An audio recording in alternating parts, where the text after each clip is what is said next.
For this course in particular, we have found that students have a much easier time grasping the material if they take the time to learn a few key concepts first. This way, they have a better understanding of how everything they are learning fits into the bigger picture of how insurance companies maximize their profits. Insurance companies make their money in two main ways.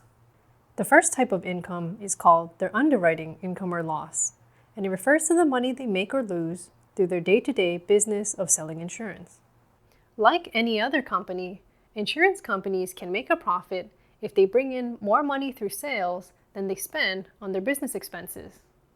If an insurance company makes more premium revenue than they spend on their business costs, that difference would be their profit.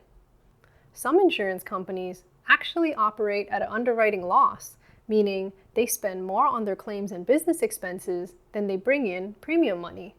Obviously, you can't stay in business if all you do is lose money. So fortunately, there's actually a second way that insurance companies can generate income. The second way that insurance companies make money is by earning investment income, which is what they make when they invest the premium monies that they collected. This is a unique income opportunity that you don't see in a whole lot of other industries, and it's part of what makes the finances of an insurance company so unique. When an insured first buys their policy, they usually pay their premium upfront at the start of the policy term. However, most policyholders don't end up needing to make a claim until months or even years later. That means the insurance company usually gets to hang on to the premium that they've collected for quite a while before it ends up getting paid out as part of a claim. During this time, insurance companies will invest that money and try to earn something on it before it gets used up to pay for claims. Money earned this way is called investment income or loss. Insurance companies earn a ton on their investments, so much so that sometimes it can completely offset their underwriting loss. We'll definitely talk more about how all of this works throughout the course, but for now, those are the main things you need to know about how an insurance company makes their money. Now, another key concept to understand is how income or revenue is treated for insurance companies. Whenever a customer prepays for a good or service, regardless of the industry, there is a standard accounting rule called the revenue recognition principle that says you don't get to count the money you get as income at the moment you receive it upfront. Instead, you have to wait until you actually provide the good or service that was paid for before you can record it in your books as earned income. To illustrate the revenue recognition principle, let's say I paid $30 upfront for a 3-month newspaper subscription. Under the revenue recognition principle, the newspaper company should not include any of that money as income when they first collect it from me.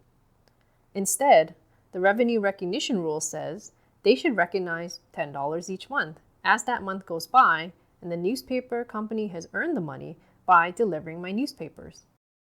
The revenue recognition principle is super applicable to the insurance industry because insurance is a product that people usually pay upfront for. But insurance companies shouldn't bank on being able to keep all that premium money that they get because there's always the possibility that a customer will choose to cancel their policy before the policy term is up. If that happens, the insurer will have to refund a portion of the premium. When an insurer first collects the premium from their customer, that upfront payment is referred to as the written premium. Remember, that payment does not get counted as income yet because of the possibility that the insurer will have to refund the money in the event the customer cancels the policy. As soon as the premium is collected, it is considered to be part of the insurer's unearned premium reserve. As the name suggests, all the money in this reserve represents the total amount of premium that the insurer has collected but has not yet actually earned, and thus could potentially get refunded to a customer if need be. As time goes by, the insurer will be deemed to have earned a portion of the premium that corresponds with the elapsed time period, and they get to record that income in their financial statements as earned premium. Since the insured would no longer get a refund for that portion of premium, it does get subtracted from the unearned premium reserve. As long as the insured does not cancel their policy, This pattern will continue for the rest of the policy period. By the end of the policy term, the insurer will have fully earned 100% of the written premium, and none of it will remain in the unearned premium reserve. So now that you understand how an insurer's income is treated, let's talk about their expenses. Insurance companies are pretty unique in that their biggest expense is actually quite unpredictable. When insurers sell a policy, the product or service that they are selling is a promise to pay for certain costs and expenses if the insured suffers a loss that is covered by the policy. For example, if an insured purchases auto liability coverage, then the insurer is promising to pay for damages and injuries sustained by other parties that relate to the insured's negligent driving. In the context of insurance and in this course, the word losses refers to the dollar amount that the insurer has to pay to parties that are seeking payment under the claims they filed.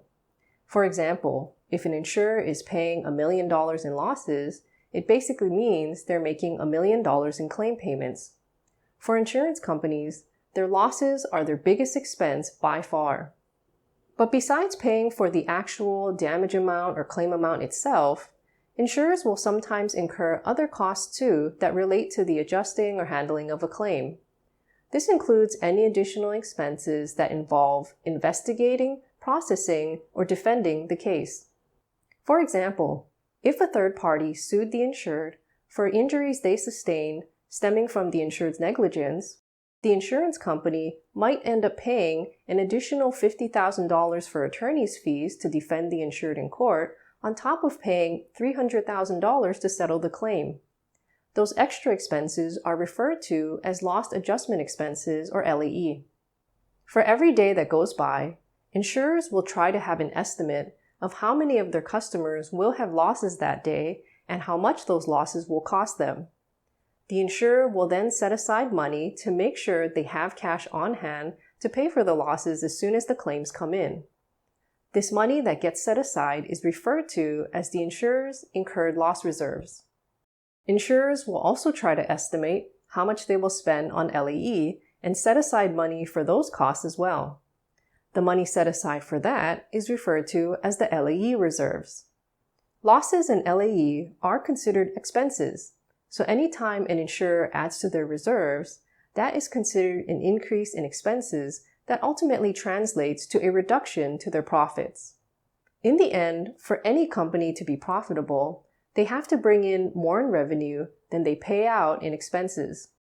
In most industries, it's fairly straightforward to estimate what your expenses will be, so companies will have a pretty good idea of what they should charge to cover those expenses and make a profit. However, it's not that easy for insurance companies.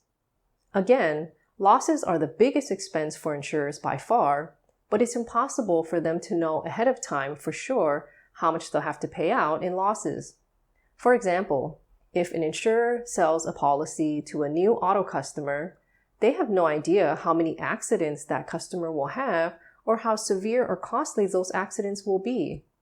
All of this uncertainty can make it difficult for insurers to know how much they need to charge to make sure they collect enough premium to be able to pay for all of the collective losses. Insurers will try to use past experience and complex statistical analysis to estimate their loss costs, but at the end of the day, it is still an estimate and it might be wrong. Throughout this course, you will learn how this uncertainty affects an insurer's business planning and how it drives insurance regulations.